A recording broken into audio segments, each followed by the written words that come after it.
Audiolivro Cartas de Cristo. Endereço na internet: www.cartasdecristobrasil.com.br. Traduzido por Almenara Editorial. Endereço na internet: www.almenaraeditorial.com.br. Todas as cartas e outros materiais recebidos de Cristo por este canal foram, desde o princípio, postadas na internet, para facilitar a rápida difusão mundial da informação. Ele diz: Eu vim para retificar as interpretações errôneas que foram feitas a partir dos meus ensinamentos quando eu era conhecido como Jesus, na Palestina, há 2000 anos. Ele também diz: Em vista das pessoas se encontrarem no limiar de uma crise mundial de enormes proporções, é vital para a sobrevivência que eu, o Cristo, possa alcançar todos aqueles que queiram escutar. Você pouco sabe a respeito dos verdadeiros processos da criação nos quais você mesmo tem papel principal. É imperativo que os entenda suficientemente bem para que seja capaz de tomar parte na implementação de uma visão mais elevada para toda a humanidade. É impossível para minha consciência espiritual tomar uma forma humana. Para poder falar diretamente a você, desprogramei e preparei uma mente receptiva e obediente para receber minha verdade e transcrevê-la em palavras. Ela é meu canal. Antes de ler as cartas de Cristo, você pode querer saber como se passou este exercício espiritual de transmissão da consciência. O trabalho de preparação para que eu pudesse me tornar o canal de Cristo começou há 40 anos quando eu, como comprometida cristã, encontrei-me em atrozes dificuldades como fazendeira. Ao pedir ajuda a Cristo, uma vigorosa e inesperada resposta me levou a reexaminar e descartar todos os dogmas religiosos. O esclarecimento veio depois, seguido de uma clara condução para novos caminhos de trabalho e estudo. Montei um negócio que rendeu bons frutos, no qual lidava com pessoas. Durante 7 anos desfrutei do sucesso e de muita felicidade. Para crescer na compreensão espiritual, logo passei por diversas experiências humanas muito traumáticas. Após muito sofrimento, e de forma dolorosa, aprendi suas lições e as transcendi espiritualmente. Uma noite, em resposta a uma prece pedindo orientação, a presença de Cristo se tornou realidade e me deu prova irrefutável de sua identidade. Ele falou comigo por 1 hora, enviando fortes ondas de amor cósmico através do meu corpo e me deu uma breve descrição do ensinamento que iria receber e do que finalmente realizaria. 2 semanas depois, ele me conduziu por meio de uma experiência transcendental de união consciente com Deus. Eu me tornei curadora e o instrumento de algumas curas instantâneas. Entre 1966 e 1978, num importante ponto da minha vida, em resposta aos meus questionamentos, Cristo instruiu-me nos princípios científico-espirituais, agora explicados por ele em suas cartas.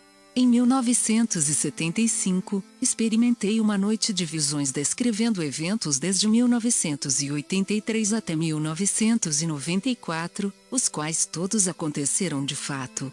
Eu estava novamente sendo avisada que haveria mais trabalho para fazer no futuro. Após muitas e variadas adversidades, sempre aliviadas pela minha forte conexão com Cristo e minha profunda compreensão e experiência pessoal da primeira causa, fui trazida para meu lar atual. Aqui, nos últimos 20 anos, tenho vivido uma vida cada vez mais solitária, algumas vezes num contato claro e próximo com Cristo e outras vezes afastada para reforçar minha fé e paciência nos períodos de aridez espiritual. Nos últimos 4 anos, fui conduzida por uma purificação mental e emocional, atingindo meu objetivo de perfeito estado de paz e alegria interior. Cristo me fez viver um processo gradual, mas muito claro, de refinamento.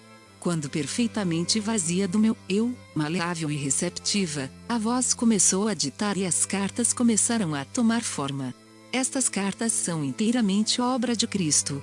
Nada nelas tem origem em outra literatura, embora, nos últimos anos, certos escritores tenham obviamente tirado grande parte de suas próprias inspirações da radiação da verdade da consciência de Cristo. Todos aqueles que estão em harmonia com sua consciência são grandemente abençoados. Eu sou meramente o canal. Nada mais. Prefácio. Em primeiro lugar, gostaria de explicar o motivo pelo qual utilizei a palavra canal em lugar do meu nome real. Nunca tive a mínima dúvida, enquanto escrevi estas cartas, de que elas emanavam do Cristo. Descrevi as razões pelas quais me sentia tão segura a respeito disso em minha curta biografia. Enquanto estas cartas estavam sendo escritas, foi-me dito claramente para permanecer anônima, pois as cartas de Cristo deveriam destacar-se por si próprias. As pessoas devem decidir por elas mesmas se as cartas soam como verdadeiras ou se sentem que são falsas. Apenas escrevi o que recebi e gostaria de tentar levá-las a público para que sejam minuciosamente examinadas e, seja o que for que acontecer depois disso, ficará apenas entre o leitor das cartas e a consciência crística. O Cristo prometeu nas cartas que um elo se formaria entre a mente do leitor e a mente crística e que se receberia ajuda no profundo significado oculto por trás das palavras. Muitas pessoas relataram terem experimentado este contato.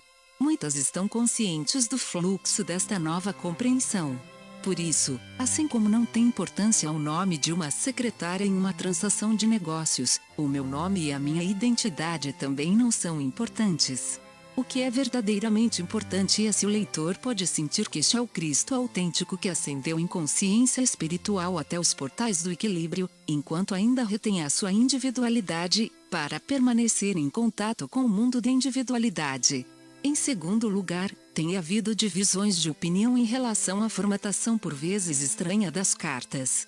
Gostaria de explicar que, enquanto Cristo impregnava a minha mente com suas palavras e imagens, era necessário para mim construir em palavras o que eu via. Eu também sentia, até certo ponto, as emoções que Cristo sentiu, quando passou pelos eventos que descrevia. Voltando às vibrações daquela época, Cristo entrou naqueles tempos e os transmitiu por meio da minha mente. Não haveria modo de escrever as cartas com as letras normais ou usando apenas itálico. Frequentemente, quando uma nova e maravilhosa percepção entrava em minha mente, eu me perguntava, como eu posso transmitir isso? Você saberá a que me refiro quando ler as cartas. E, assim, para indicar que alguma poderosa afirmação vinha da mente do Cristo para minha, usei letras itálicas, em negrito ou maiúsculas. Algumas pessoas têm se queixado de que este formato pouco convencional interfere no fluxo da leitura. Mas este é exatamente o ponto. Estas cartas não se destinam a serem apenas lidas. Há que se ponderar a respeito delas. Isso significa que é preciso parar nas palavras que seguram o fluxo da leitura e pensar a respeito do que elas estão tentando transmitir. Você deve lembrar, a todo momento, que quando Cristo tenta alcançar a sua inteligência humana, ele está relatando verdades que vão muito além da sua própria experiência de vida neste mundo. Você tem que entrar na dimensão do infinito para tentar entender o que está sendo dito. Então, se você gastar meia hora ponderando sobre um parágrafo com formatação estranha, será meia hora bem gasta se, gradualmente, a sua mente for se abrindo para novas possibilidades que estão além do seu pensamento atual. Enquanto você estiver expandindo a sua consciência para alcançar a consciência crística e pedir por iluminação, isto seguramente lhe será dado. Não necessariamente naquele momento, mas talvez, quando menos estiver esperando por isto, a resposta virá como um raio de luz na sua mente e saberá que esta é a resposta verdadeira. Sumário das cartas. Carta 1. Cristo fala de suas razões para ter retornado e ditar estas cartas.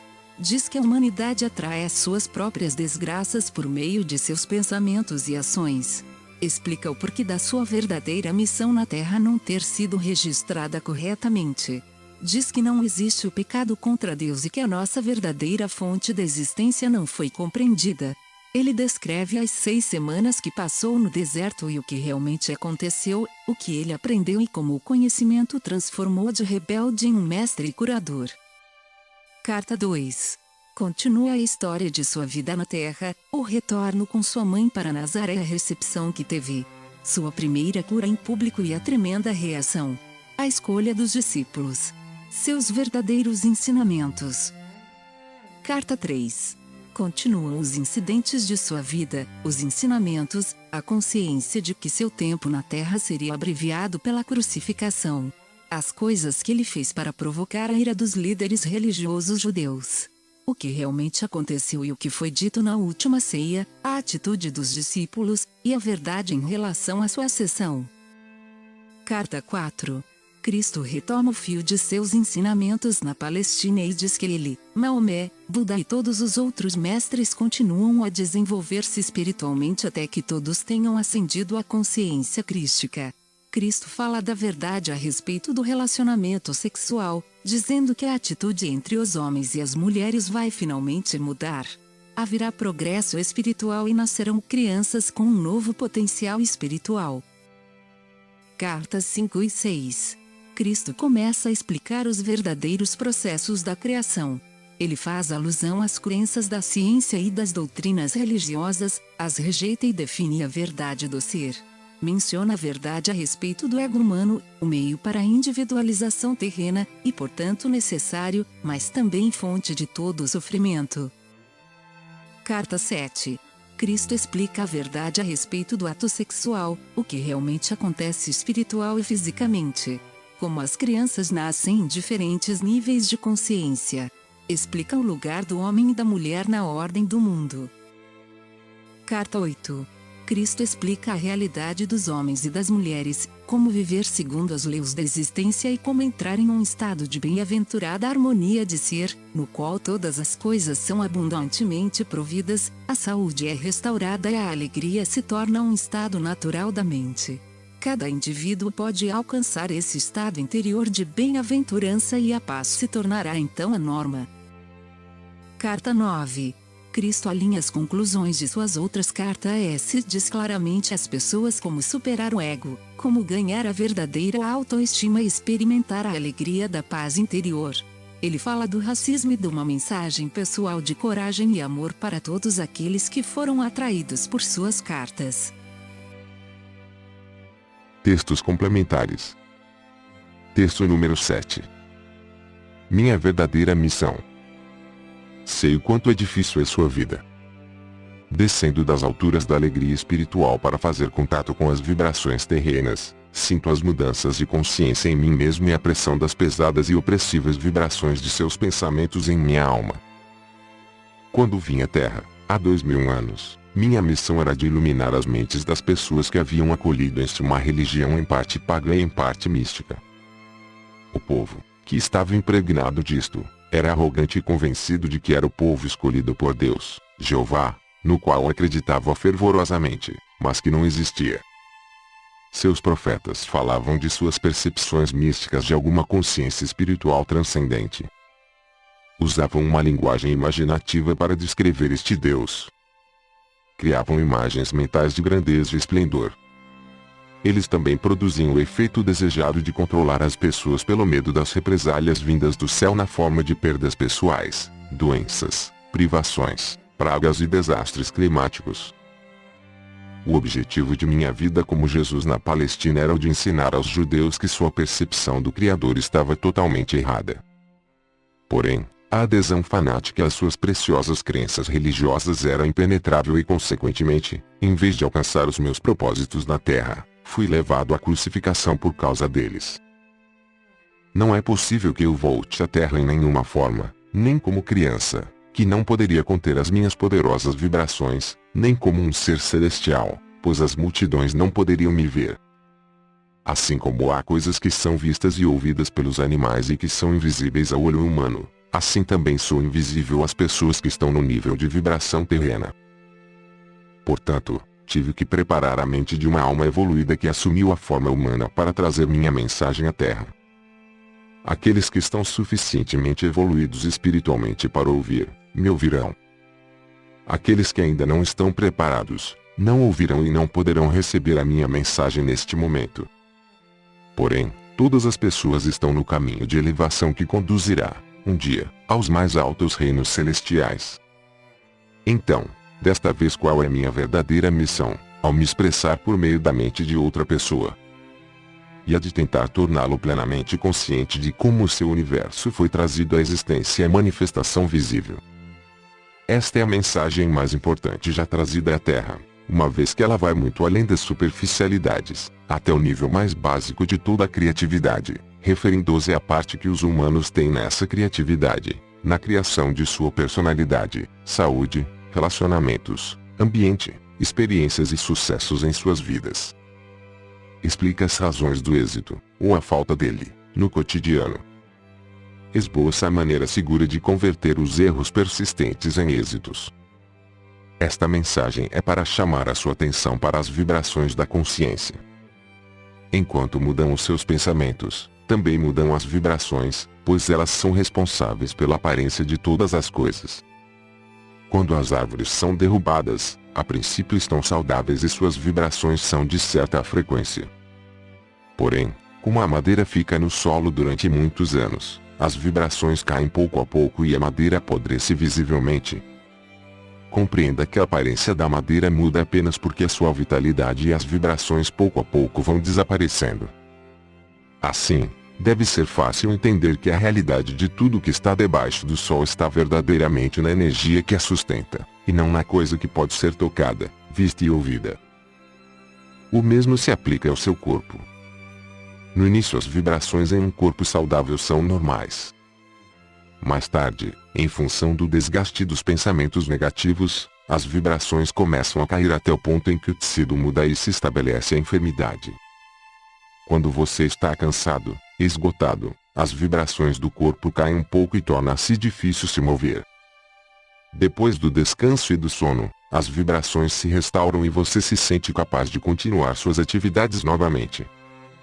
Tudo na existência é consciência, manifestada em diferentes matérias, como nas plantas, animais, humanos e nas coisas inanimadas, como os elementos e pedras, terra e metais. Tudo que você vê na realidade é constituído de partículas elétricas que estão vibrando a certa velocidade, produzindo determinadas formas. Mude as vibrações de algo radicalmente, e terá um objeto diferente. Deste modo, com o uso poderoso de minha imaginação visual e fé, eu pude unir as partículas elétricas para criar alimento. Quando você visualiza o que necessita e crê com todo o coração e mente que este projeto eletromagnético atrairá os componentes para torná-lo real no mundo, isto acabará por se manifestar. Esta revelação é conhecida há muito tempo, mas revelação ainda maior tem sido esquecida. Cuidado com o que você pode estar criando para si mesmo sem perceber. Cuidado com os pensamentos que julgam, criticam e podem trazer prejuízos a outro ser humano. Eles podem voltar para trazer prejuízo a você também. Cuidado com aqueles momentos de descuido emocional nos quais você deseja certas circunstâncias ou algo ruim para outros. Os pensamentos destrutivos trazem consequências destrutivas. As coisas sempre dão errado para você? Examine suas atitudes e seus pensamentos sobre outras pessoas. Lembre-se que a eletricidade envia mensagens e o magnetismo as traz de volta, às vezes com juros. Recorde que quando você olha para as coisas com grande desagrado ou irritação, está interferindo nas suas vibrações naturais, que as fazem como são. Cuidado para não criar, sem se dar conta, a sua própria desgraça. Cuidado quando contemplar o clima. Não se queixe da chuva, desejando que pare. Ela pode cessar por mais tempo do que o desejado. Não se queixe do sol desejando que chova, pois podem vir inundações. Quando você percorrer o caminho de Cristo, o meu caminho, leve tudo que for problemático no mundo para a consciência divina, o Pai, e peça os ajustes ou aquilo que for plenamente adequado para você. Deste modo o Pai, que está intimamente unido a você, dentro de você e ao seu redor, responderá fornecendo a adequada consciência, para que as coisas aconteçam corretamente para você. Fim do texto complementar número 7. Se gostou do conteúdo dessa carta, convidamos você a ouvir o texto complementar número 8. Acesse na internet www.cartasdecristobrasil.com.br. Somos profundamente gratos ao Pai, Mãe, Vida, pelo auxílio na produção deste audiolivro.